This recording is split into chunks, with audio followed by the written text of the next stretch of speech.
मित्रांनो पाठीमागे हे वाडेश्वर मंदिर, हे बघा हे आहे वाडेश्वर मंदिर. आणि वाडेश्वर मंदिरच्या खाण्यात गेलं की इकडे आपल्याला दिसतो वाघ दरवाजा.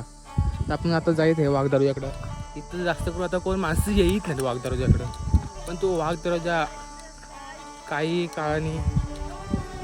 काळाच्या आड जाईत आहे. तो आता त्याला नष्ट होत आहे, म्हणून जेवढं लवकरात लवकर होईल तेवढं लवकर तुम्ही विजिट द्या वाघ दरवाजाला बघा. तर चला आपण तर वाघ दरवाजाकडे जायत आहे.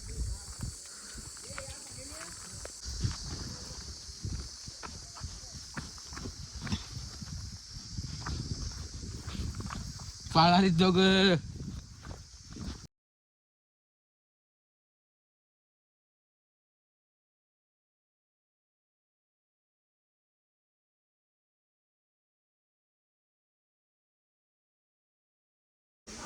तर मित्रांनो हाच तो वाघ दरवाजा. इथूनच श्री छत्रपती राजाराम महाराज आपले प्रवास तिथूनच जिंजीकडे आलेला.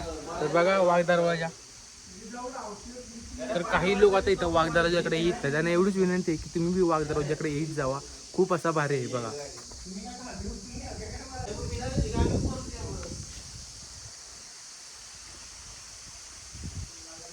बघा हे असं या दरवाजात टाकायचे हे बघा.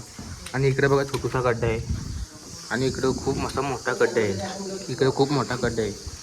म्हणजे असं असेल की इकडे आपले वॉचमॅन असतील म्हणजे शिपाईगडी, आणि यातनी पंती सॉरी यातनी लाकूड असेल एक, ते लाकूड असं आतमध्ये पूर्ण घालत असतील, कारण की तिकडं खूप मोठा गड्डा आहे. तिकडं दगड जाऊ शकते, आणि इकडे हा छोटूसा गड्डा आहे. म्हणजे असं लाकूड असं टाकत असतील आणि इकडून असं बाहेर काढत असतील. इथं असं वाघ दरवाजा आहे.